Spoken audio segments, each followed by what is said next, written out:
नमस्कार साथियों, good morning. आपका द इनके स्टडी के यूट्यूब चैनल पर मैं नवीन कुमार एक बार फिर से स्वागत करता हूं। तो कल जो है कि मतगणना का दिन था और मतगणना के दिन तो किस पार्टी ने कितना सीट जीता उसके बारे में हम देख लेते हैं। तो ये जो है general election to Vidhan Sabha trends and result में 2023। तो ये विधानसभा कर्नाटक के विधानसभा का जो परिणाम है, तो कर्नाटक विधानसभा के परिणाम को देखते हैं। तो कर्नाटक विधानसभा में कुल मिला के 224 सीट थी और 224 सीट में किस किस पार्टी ने कितना कितना सीट दर्ज किया। तो सबसे पहले देख लेते हैं कि कर्नाटक विधानसभा में कुल मिला के 224 सीट थी और उन 224 सीटों में भारतीय जनता पार्टी के खाते में 66 सीट आया। वही इंडिपेंडेंट के रूप में 2 सीट, इंडियन नेशनल कांग्रेस में 135 सीट जीता, जनता दल एस ने 19 सीट, कल्याण राज्य प्रगति पक्ष ने 1 सीट, सर्वोदय कर्नाटका पक्ष ने 1 सीट। इस प्रकार कुल मिलाकर 224 सीट हो जाती है।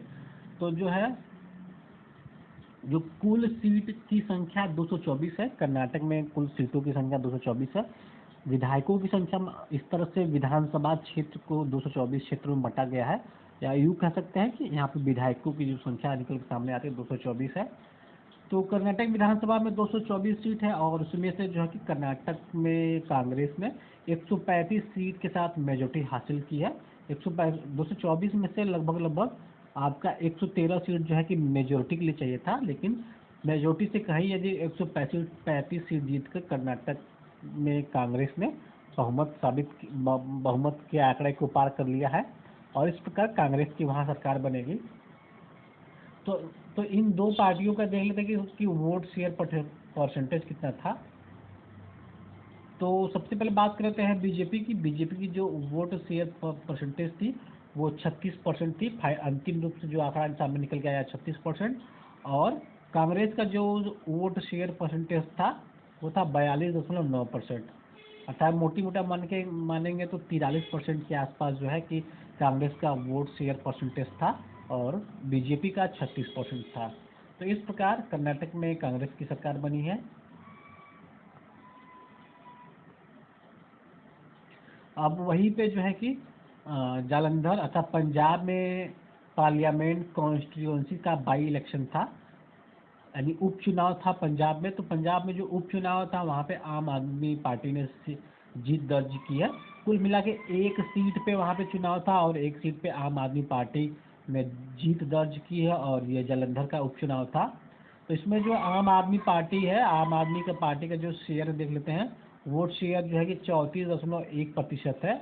और वही बीजेपी का जो वोट शेयर है 15.2% है। वही इंडियन नेशनल कांग्रेस का जो वोट शेयर परसेंटेज है वो 27.4% है। इस प्रकार जो है नोटा को इसके बाद सबसे अधिक जो है कि मिले हैं 17.85%। तो इस प्रकार देख लेते हैं कि पंजाब में जो बाई इलेक्शन का चुनाव हुआ उसमें 34.1% के साथ आम आदमी पार्टी ने जीत दर्ज की है और 15.2% वोट शेयर बीजेपी का था और 27.4% वोट शेयर जो है कांग्रेस का था। इसके बाद जो है बाई इलेक्शन एक और हुआ था और उसमें जो है और ये हुआ था ओडिशा में बाई इलेक्शन। तो 1 सीट पे बाई इलेक्शन हुआ था और इसमें यहाँ पे जो है बीजू जनता दल ने 1 सीट अपने खाते में जीत दर्ज की है।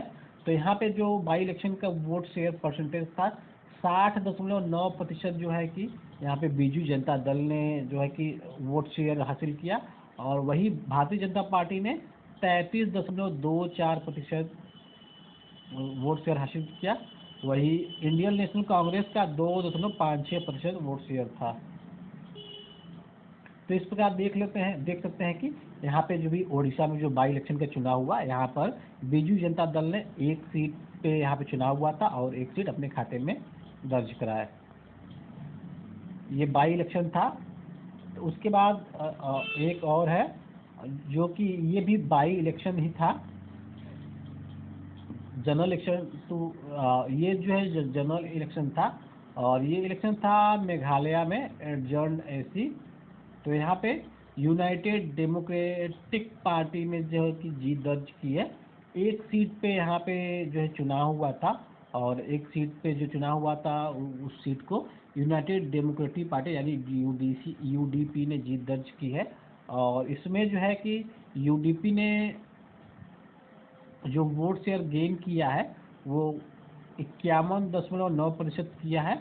और वहीं पे जो उसके बाद जो दूसरी पार्टी थी एनपीईपी ने 41.22% जो है कि वोट शेयर गेन किया है। यहाँ पे बीजेपी जो है कि 0.12% उसका वोट शेयर था। तो इस प्रकार यहाँ पर भी जो है इस इलेक्शन में यूडीपी अर्थात यूनाइटेड डेमोक्रेटिक पार्टी ने जीत दर्ज की है।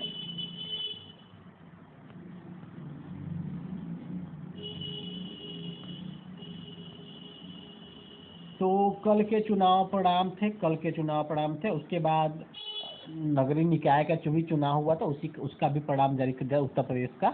तो इसमें जो है कि महापौर पद के लिए सभी 17 नगर निगमों में उत्तर प्रदेश की भारतीय जनता पार्टी ने जो है कि सभी 17 सीटें जीत ली हैं। और ये एक तरफ से क्लीन स्वीप है, क्योंकि किसी भी महापौर महापौर पद के लिए किसी अन्य दल ने कोई भी सीट नहीं दर्ज की है। अर्थात जितने भी नगर निगम थे, उत्तर प्रदेश में 17 नगर निगम है, तो सभी नगर निगम के पद पे जो है जो महापौर है, जो मेयर है, तो उसके सभी पद के लिए भारतीय जनता पार्टी के उम्मीदवार ने जीत दर्ज की है।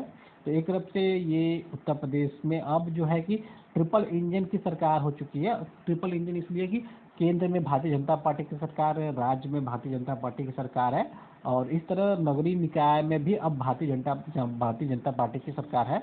तो ट्रिपल इंजन की अब सरकार हो चुकी है। तो देखते हैं अब काम कितना तेजी से होता है। तो उम्मीद की जा रही थी कि 13 मई के समाप्त होने के बाद जैसे ही चुनाव खत्म हो जाएगा, आचार संहिता खत्म हो जाएगा, तो अब इसके बाद जो है कि विभिन्न आयोगों से अब विज्ञापन आने शुरू हो जाएंगे। और ये विज्ञापन जो आने वाले हैं यूपी से, उत्तर प्रदेश लोक सेवा आयोग से। अब एक नया आयोग बनना है। तो वो देखते हैं अब प्रक्रिया कितनी तेजी के साथ आगे बढ़ेगी, और कब तक नया आयोग बनेगा, कब असिस्टेंट प्रोफेसर का एग्ज़ाम होगा। तो असिस्टेंट प्रोफेसर के एग्ज़ाम के लिए 16 मई का इंतजार करते हैं कि 16 मई को हाई कोर्ट का कुछ न कुछ निर्देश आने वाला है। और वो निर्देश ये हो सकता है कि हाई कोर्ट आवश्यकता के सिद्धांत को लागू करते हुए आर्डर दे सकता है कि ये जो असिस्टेंट प्रोफेसर विज्ञापन संख्या 51 है, उसका एग्ज़ाम पुराने आयोग से ही कराया जाए। तो देखते हैं 16 मई के दिन क्या होता है। अभी आज 14 मई है। तो इस वीडियो में बस इतना है। अगर वीडियो पसंद आया तो उसको जरूर से लाइक करें, चैनल पर नया सब्सक्राइब करें। मिलते हैं अगले वीडियो में। बने रहिए द एनके स्टडी के साथ। बहुत बहुत धन्यवाद।